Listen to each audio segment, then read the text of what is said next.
Buen día.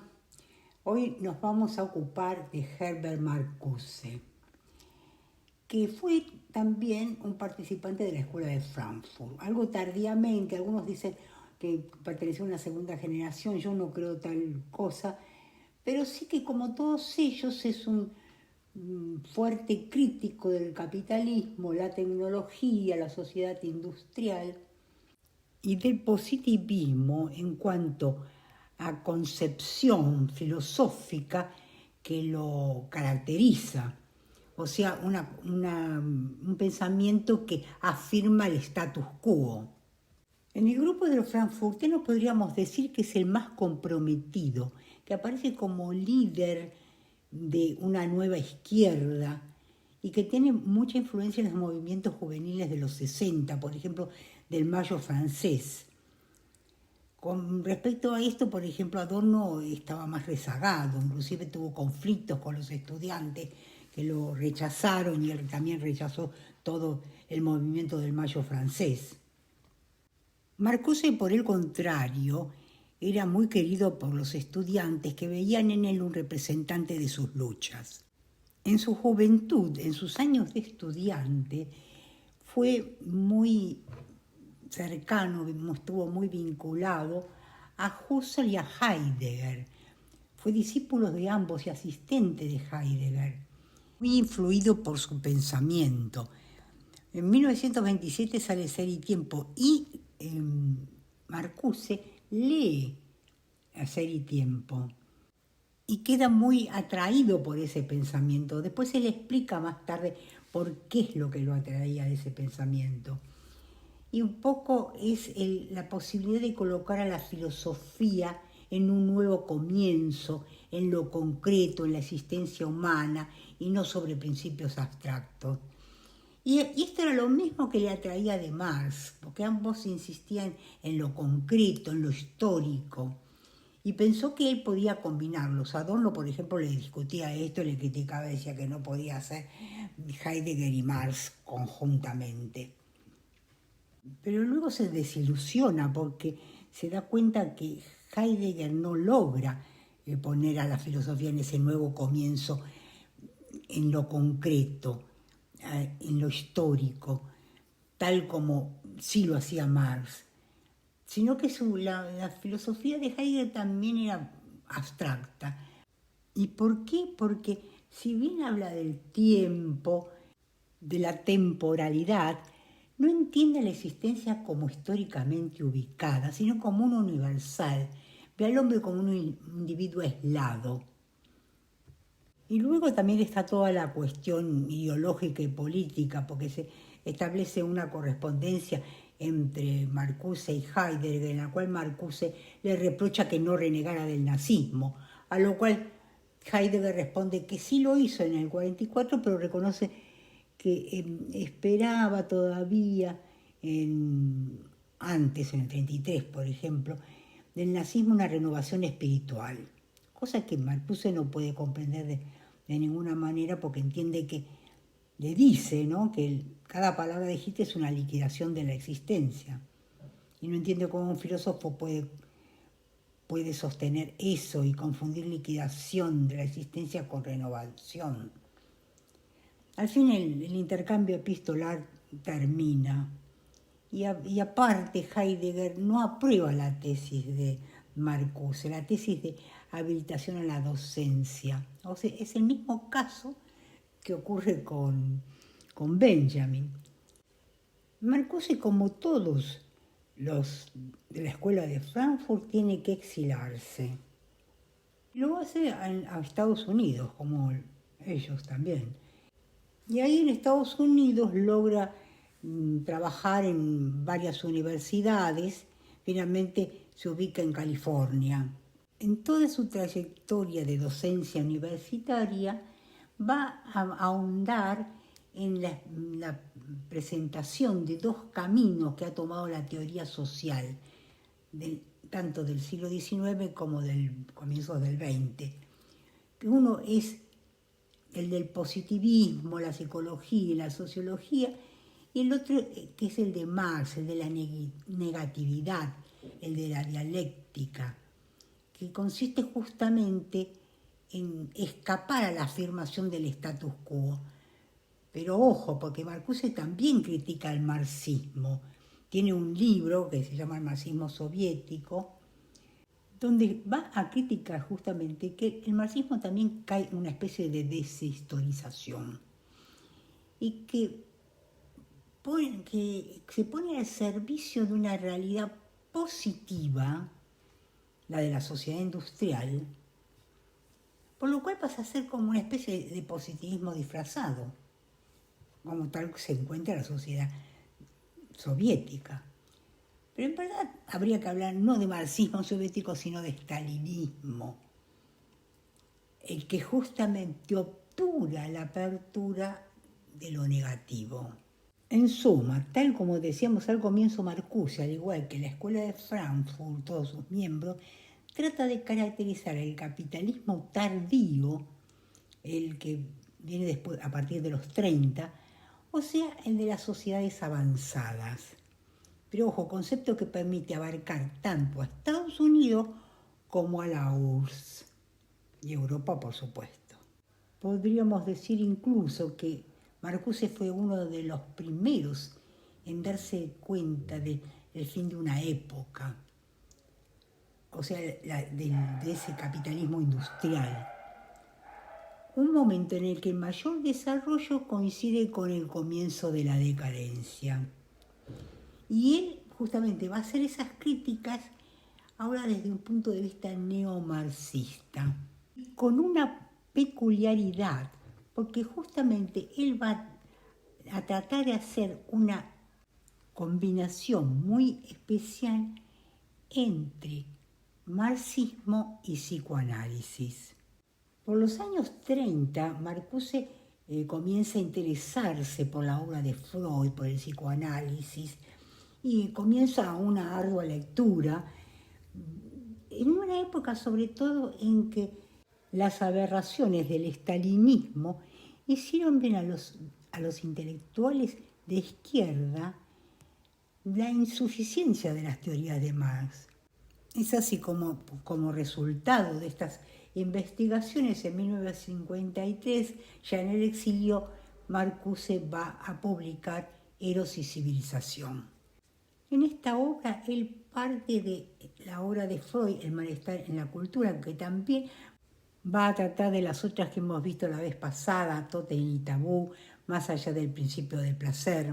Marcuse comienza, y cito, diciendo: el concepto del hombre que surge de la teoría freudiana es la acusación más irrefutable contra la civilización occidental y al mismo tiempo la más firme defensa de la misma.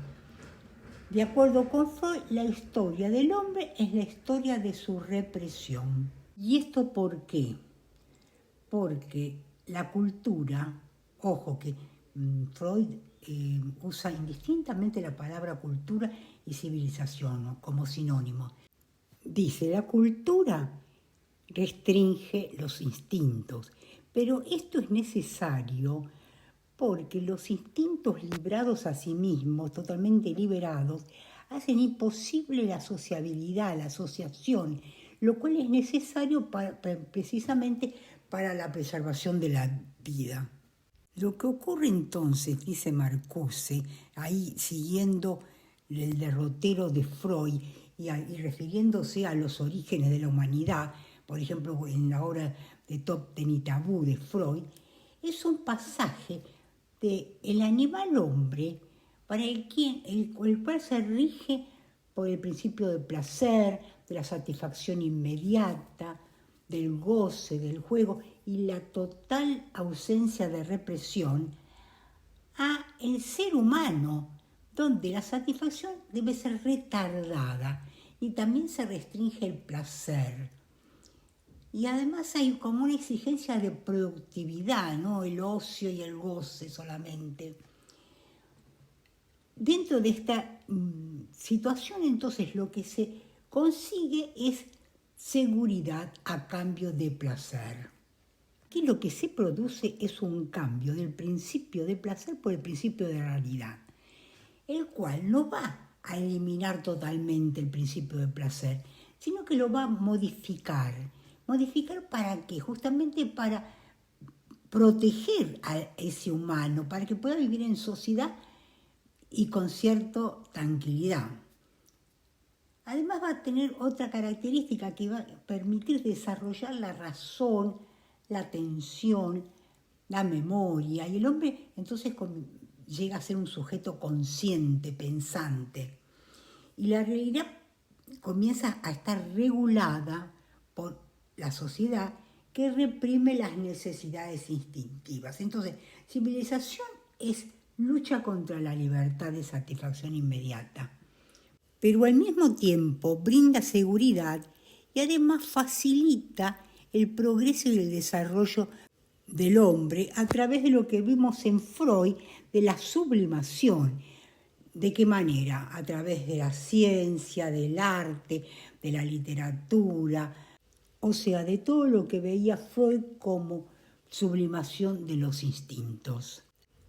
Hasta aquí vemos a que Marcuse sigue punto por punto todo el desarrollo freudiano.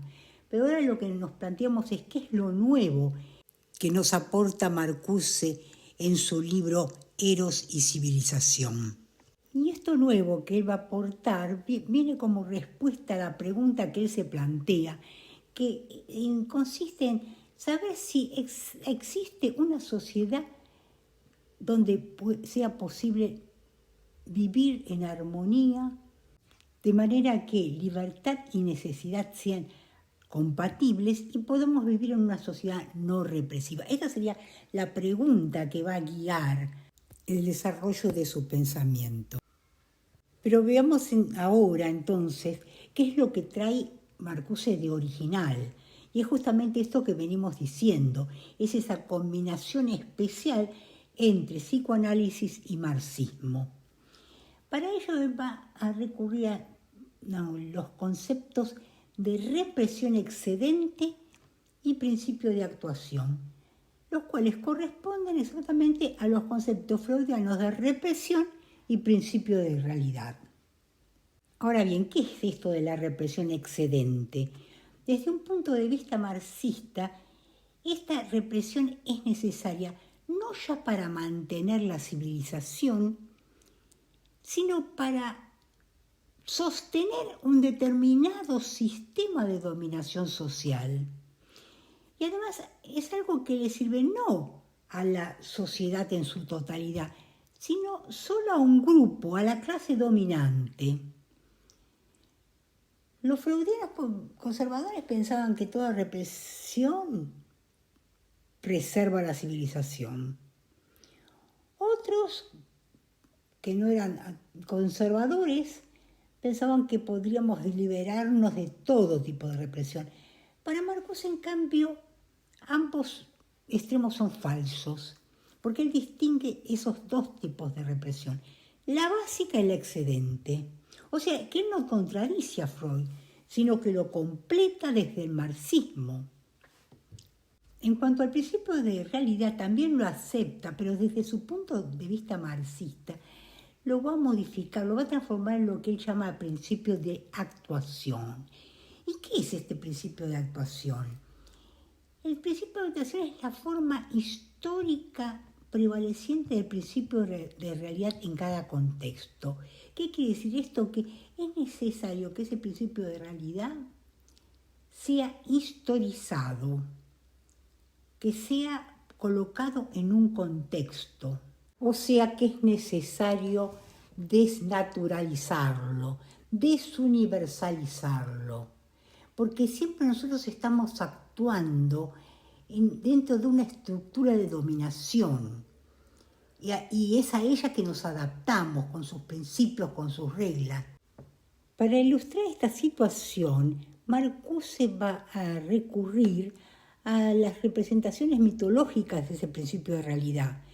Por ejemplo, a la figura de Prometeo, que es el héroe del trabajo, de la productividad y el progreso, y la figura de Pandora, en contraposición, que sería el símbolo de la feminidad improductiva y de la sexualidad destructiva.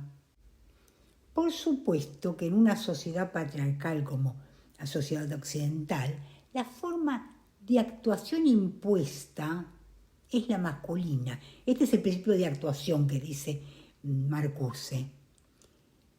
Y esa forma de actuación se asocia con la vida, con el eros, mientras que lo femenino está asociado a la pulsión de muerte. Hay entonces todo un discurso normativo por el cual la acción del hombre se va normalizando